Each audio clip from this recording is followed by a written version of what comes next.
Tras la sierra en el tiempo, siglos XIX y XX, cuaderno número 2, año 2020.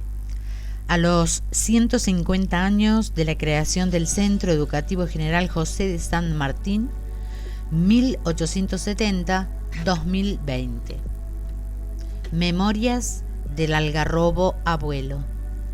Gladys Acevedo, Salzacate Pocho, Córdoba. Edición del autor, marzo 2020, Salzacate, Córdoba. Mi profundo agradecimiento a las amigas y amigos que ya no están. Con ellos, entre mates y risas, hilvanamos anécdotas para no olvidar. A quienes diariamente nos encontramos enriqueciéndonos con este presente que nos une, buscando la oportunidad para recordar. A los memoriosos y dispuestos a compartir vivencias, fotografías y documentos. A las autoridades que apoyan y fortalecen. A los niños, jóvenes y no tan jóvenes. A mis colegas de hoy y del ayer. A mi hijo y a mi madre. A la vida y a esta tierra que me enamoró.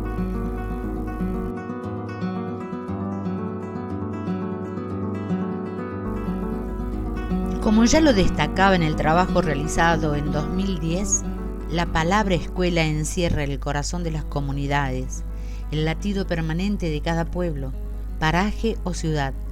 En ella confluyen indefectiblemente los actores, alumnos, docentes, comunidades, autoridades, instituciones, etc., quienes, generación tras generación, van tejiendo con su protagonismo la historia del lugar desde las aulas. En cada escuela de nuestro territorio encontramos desafíos, triunfos, soledades, silencios, indiferencias, transformaciones y todo aquello que va configurando nuestro presente. Cada uno en su tiempo deja una huella y se transforma en el hacedor de su propia comunidad. Hoy es imprescindible destacar de manera explícita a los 150 años de actividad permanente del Centro Educativo General José de San Martín, escuela base del departamento Pocho, institución creada en las últimas décadas del siglo XIX, en 1870.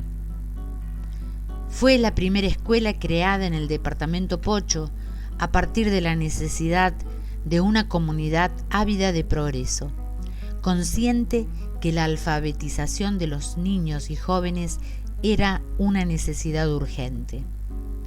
El enfoque no ha cambiado, ya que transitando la segunda década del siglo XXI, nuestro pueblo cuenta con variadas posibilidades educativas para todas las edades. Festejar siglo y medio de existencia de una institución no es algo que veamos todos los días. Desde el progreso y la modernidad, tenemos como ciudadanos la ocasión de rendir tributos a todos y cada uno de los protagonistas que hicieron posible esta realidad. Nos damos la oportunidad de ejercer el derecho de honrar la memoria colectiva, el hacer de quienes, con sacrificio, soledades y esfuerzos, forjaron este presente por el que transitamos. La memoria de los pueblos tiene la particularidad de crear situaciones en las que todo lo visible se manifieste, en los latidos de nuestros corazones, en los rasgos heredados de quienes habitaron y fortalecieron los pilares de esta escuela, en las memorias familiares, en los juegos, en las travesuras, en la vida cotidiana iluminada por los sueños.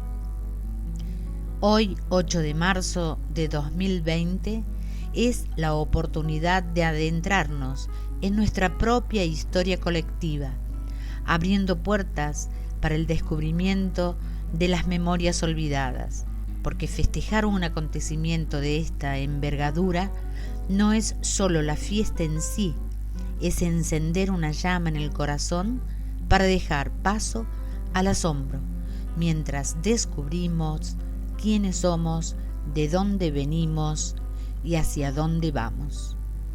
Gladys Acevedo.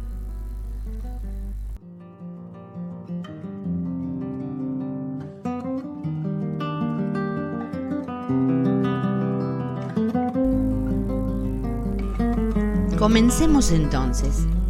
Salzacate, con su belleza serena, casi virginal, es un hito en la historia cordobesa.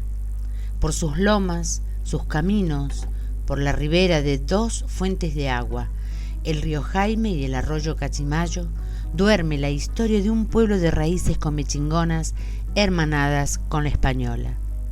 Allí, en la convergencia de los dos brazos cristalinos, en un simple abrazo milenario, nació Salzacate, descansando al pie de la sierra, acunando con su música a muchas generaciones.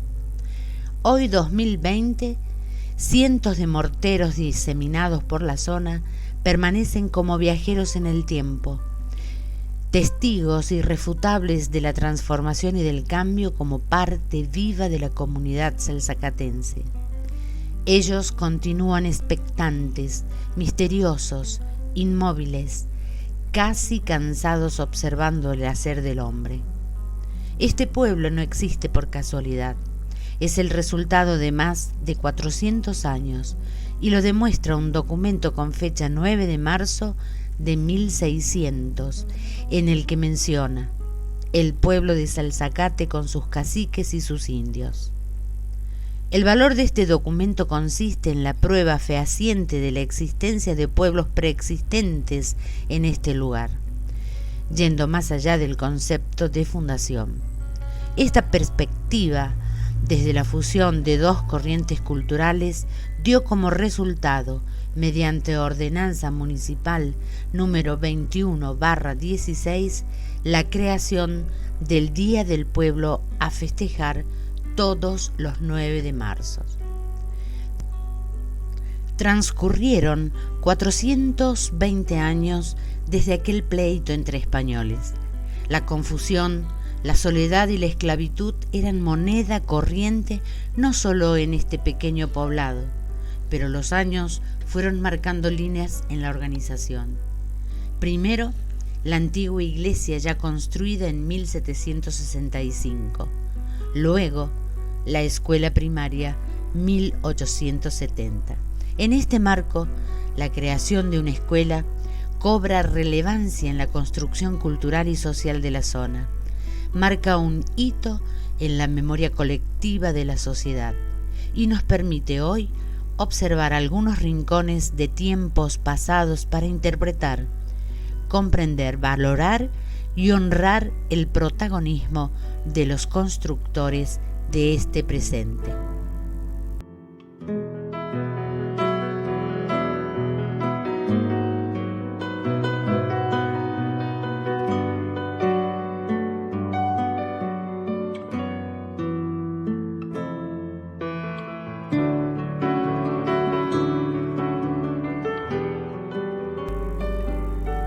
Para contar historias, generalmente recurrimos al más viejo, al más añoso, al mejor ubicado para observar cambios y permanencias de una comunidad. Pensamos siempre en aquel o aquello que ha trascendido el tiempo para contar lo que vio y lo que sintió desde el silencio. Por esta razón, elegí al histórico algarrobo abuelo, de 486 años de edad, ubicado justo en el centro del poblado, al lado de la iglesia, para que oficie su papel de narrador en esta historia. Su sombra, elegancia y vida centenaria ha ganado el lugar para contarnos las memorias del Centro Educativo General José de San Martín.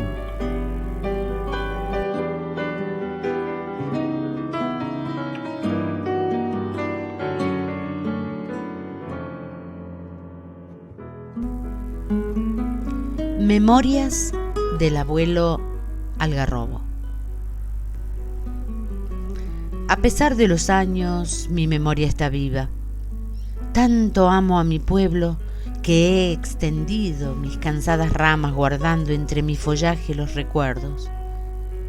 Se preguntarán si he visto nacer a vuestra escuela estando aquí, rodeado de edificios y a veces aturdido por los nuevos sonidos, nuevas voces. Tantas noches he sentido por mi savia el paso del tiempo, que renacen tangibles viejas voces, viejos ritmos. 1870. Corría 1870. Salzacate ya tenía muchos años de influencia española. Continuaba siendo el paso obligatorio entre Cruz del Eje y Villa Dolores. Sus caminos difíciles atravesaban la hondura de sus bosques entre espinillos, palmares, chañares y algarrobos. El canto de los pájaros se confundía con la actividad del hombre, tranquila, casi silenciosa.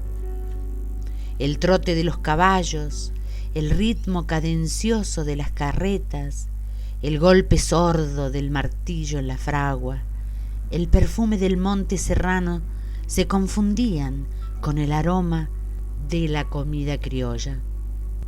Y allí, entre el sencillo caserío, emergía la torre de la antigua iglesia. Fue un 8 de marzo de ese año cuando la comunidad se conmovió ante el decreto número 70 que decía: Córdoba, marzo 8 de 1870. El Poder Ejecutivo de la provincia, visto lo dispuesto por el secretario del señor gobernador en campaña en nota 1 del actual. Acuerda y decreta. Artículo 1. Créase una escuela de niñas en la pedanía de Salzacate, departamento Pocho, y nómbrase preceptor de ella a don Santos Garín, con el sueldo mensual de 24 pesos fuertes que se pagará con la subvención nacional destinada a este objeto. Artículo 2. Autorízase al juez de alzada de este departamento para proporcionar la casa y los demás útiles correspondientes a tal escuela, haciendo para ello los gastos necesarios, cuyo reembolso lo verificará el gobierno tan luego como se presenten las cuentas respectivas debidamente documentadas. Artículo 3. Comuníquese, publíquese y dese al registro oficial. Las firmas son ilegibles. Pequeña, frágil, sin experiencia, nacía nuestra escuela, arrullada por las aguas del Jaime y el Cachimayo. Salzacate, como todos los pueblitos de aquella época, era muy pequeño. Solo tenía una iglesia que estaba bastante viejita y algunas casas desparramadas entre la inmensidad de árboles. De negocios, ni qué hablar. Eran tiempos de vendedores ambulantes, de carretas, sulquis, caballos y gente caminando en las pocas calles de tierra. Como no había agua corriente, había que ir hasta el río o al arroyo con tachos para regresar a las casas y colocar el agua en cántaros para tener agua fresca. Los niños tenían generalmente la misión de buscar el agua. Para lavar la ropa, grupos de mujeres se reunían en el río con grandes canastas y con jabones que ellas mismas elaboraban, colocaban las prendas sobre enormes piedras dejándolas impecables. Se levantaban muy temprano, justo con la salida del sol, cada uno a sus quehaceres tratando de hacer todo antes de la culminación del día. Al llegar la noche, cuando la oscuridad y el silencio cubrían el poblado, la magia de los mecheros, faroles y velas rompían el hechizo cuando se encendían. Qué oscuras eran esas noches. Las estrellas y la luna se prendían de mis ramas. En luna llena, el campanario de la antigua capilla se llenaba de luz y ni qué decir cuando el sol asomaba en las mañanas. Los ruidos y sonidos eran muy diferentes a los de ahora. El poblado se llenaba con el canto de los pájaros, el relincho de los caballos, las voces de los vendedores ambulantes, los gritos de los niños jugando desde temprano, el río caminando entre las piedras, el viento moviendo las ramas de los árboles, los pasos de las personas, el sonido de la campana de la iglesia y tantos otros.